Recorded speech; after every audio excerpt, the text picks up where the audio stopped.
دا ګیلانیان چې دي دا درې ورونه دي. یو ته ابراهیم جان اغا وایي، یو ته پیر پټان وایي، یو بل یهودي دی پته نه لګېږي. د دوی مور یهودنه وه. لعنت الله علی الکاذبین. په دروغجن سړي باندې دی د خدای لعنت وي. یو سړی چې هغه له تاریخ بالکل نه ده خبر، نه خبره ده، نه څه معلومات لري، نه څه تحقیق لري. درواخله اسرار الافغان شپږ سوه کاله مخته لیکل سوی کتاب ده چې تا ته په افغانستان کې د قادریه شریفي تاریخ معلوم سي. خو بهرحال د تا په ژبه کې زه تا ته جواب نه درکوم. درواخله سراج التواریخ در دې زیات معتبره حواله بله نسته. امیر حبیب الله خان چې د افغانستان صدر اعظم و د خط ولیکوي، خط یې ولیکوي نقیب صاحب مبارک ته بغداد ته چې ته افغانستان ته تشریف راوړه. بیا یې پلاوی واستاو د سردار نصر الله خان په مشرتابه چې کله دی مبارک افغانستان ته راغو د امیر حبیب الله خان په بلنه باندې، نو دی مشهور سو مبارک په ګیلانی پیر باندې وخت واتو. نو د ورور سید عبدالرحمن ګیلانی چې نقیب الاشراف او د عراق صدر اعظم وي، دی په حق ورسېدوی چې په حق ورسېدو نو د دوی مبارکه کورنۍ راولاړه سوه. د نقیب صاحب دی مبارک د سید عبدالرحمن ګیلانی د خپل ورور په ځای باندې نقیب الاشراف وټاکو. نو په هغه وخت کې دا تاریخ وګوره، سراج التواریخ درواخله. په هغه وخت کې د عراق باچا سوکو فیصل ابن حسین الهاشمی د بیا څه چلو کوي چې کله دی خبر سو چې نقیب صاحب مبارک سید حسن ګیلانی صاحب مبارک نقیب الاشراف وټاکل سو، به خط ورته راواستاو چې قربان ته بیرته بغداد تراسه، عراق تراسه، د تا د ورور د سید عبدالرحمن ګیلانی صاحب مبارک په سیر به چې کله تا ته نقیب الاشراف سولې وټاکل سو دا منصب تا ته صدارت هم درکو، تا صدر اعظم کوو د عراق. نو چې کله د مبارک تیاری وکړله چې زه د افغانستان جنې بیرته ولاړ سم، بغداد ته دی ولاړ سم، عراق ته دی ولاړ سم، نو بیا په هغه وخت کې پاچا څوک وي د افغانستان؟ شاه امان الله خان غازی باچا وي. هغه وخت وي چې په دې وخت کې په افغانستان کې د خلاف مظاهرې وي،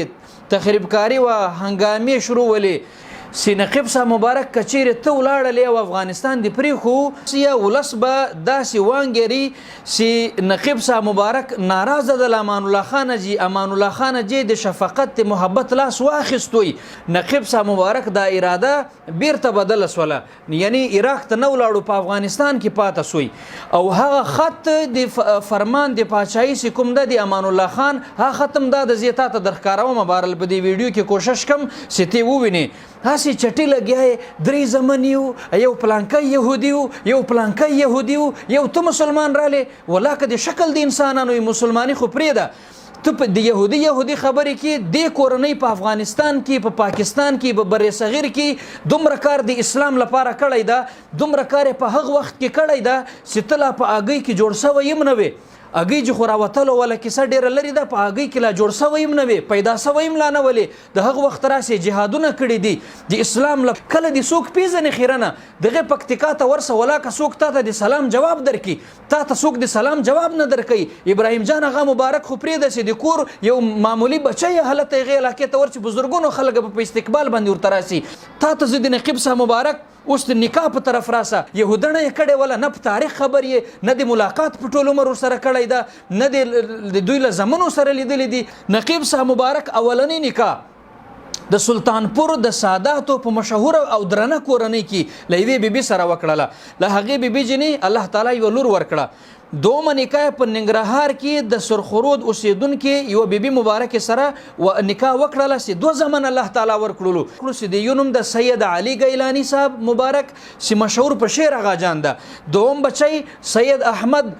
ګیلانی صاحب مبارک چې مشهور په افندي آغا صاحب مبارک ده. دا بچیان الله تعالی ورکړو نقیب صاحب مبارک ته. بیا د شعر آغا صاحب مبارک په اولاد باندې ته ولګېدې پلانکی یهودي، پلانکی یهودي، پلانکی یهودي، نه تا ته شرم درځي، نه تا ته حیا درځي، د تا بل کار نسته، بس شوق دې ده چې د خلکو لعنتۍ په تا باندې روزانه وري او در باندې د یو مخ ډېر د شکل دی معلوم ده. او دا ټول ملت ته یامه د شیر آغا جان صاحب مبارک د نقیب صاحب په اولاده کې چې د هر چا مریدان دي، د سید ابراهیم آغا صاحب مریدان. تاسو ته نه ده معلومه چې د نقیب صاحب څو اولاده دي؟ د یې درې اولاده دي، پلانکی یهودي، پلانکی یهودي له یوې بیبي الله تعالی ورکړي دي. دغه د بل تاریخ وګوره. شیر آغا صاحب مبارک چې کله د پلار نقیب صاحب مبارک د واده اراده ورته وکړه د نکاح، نو د وخت صدر اعظم هاشم خان سره مشوره وکړله چې زه خپل بچی ته شیر آغا جان مبارک نکاح ورته کوم، مشوره راکړه په کوم ځای کې ورته نو په هغه وخت کې د وخت صدر اعظم هاشم خان په مشوره باندې نو محمد شاه خان بابکرخیل چې دا شاخ ده د احمدزو غلجی وي شملور غازی باندې د مشهور ده، نو د کړوسی ورته وکړله لور د چا ولا د احمد شاه خان بابکرخیل لور ولا چې دغه ورته وکړله د تاریخ ده يهودانه ولا بې ضمیره او ټپوسه چې لاړې اسمان ته توکې په مخ به تا ته بیرته درویزي نو څوارلسمې سپنګۍ ته ګوري او ټوله شپه ورته غاپي د سپوږمۍ په صحت باندې هیڅ اثر نه لویزي بلکې خپلې لاړې بیرته په خپل مخ باندې ورتویزي. دلته قادریه وال مریدان په افغانستان کې هم سته، په پاکستان کې هم سته، په هندوستان کې هم سته، په عرب په عجم کې عاشقان او عقیدتمندان لري. هسې راله لګیای چټي لګیای الله تعالی له دې مېرمنې جني چې د محمد شاه خان بابکرخیل کړوسی کېدله الله تعالی و زامن ورکړلو ته چې 3 زامن دي و زامن لدی یوه بیبي مبارک جنومانه واروا سید حسن گیلانی صاحب چې شاه آغا په نامه باندې مشهور ده، سید محمد درویش گیلانی صاحب چې په نور آغا جان په نامه باندې مشهور ده، سید حسن گیلانی، سید ابراهیم گیلانی، سید اسماعیل گیلانی، سید اسحاق گیلانی، سید یوسف گیلانی په مخ راسه له دومره مېرمنې جني سید عبدالسلام گیلانی شهزاده آغا په نامه باندې مشهور ده، سید عبدالقادر گیلانی لدریم میرمنی جنی چې کوم اولاد الله تعالی ورکړی، سید عبدالرحمن گیلانی سید آغا په نامه باندې مشهور ده، سید سلیمان گیلانی اجي آغا په نامه باندې مشهور ده، سید کاظم آغا گیلانی چې مشهور په پیرپټان باندې ده او نړۍ پیژنې ده اولاد د مبارک هیڅ تعارف محتاج نه ده کېته نه پیژنې تا ته خو هغه درسوي دي پکه یې چا په ورا باندې نه پرېښوله د سر کجاوې غوښتلې د تا تحقیقاتو ته هیڅ ضرورت نه لرو صاحبه، د تا هغه سرټیفیکیټ ته هیڅ ضرورت نه لرو چې ته سرټیفیکیټ راکې او لیکل راکې ته خپله شجره ثابته کا، خپل پلار دې ثابته کا، خپل نیکه دې ثابته کا، مور خو دې نه پیژنم خو پلار دې لازمن پیژنم چې ته د روس اولاد د خلکیانو المسی بچی که څه بلای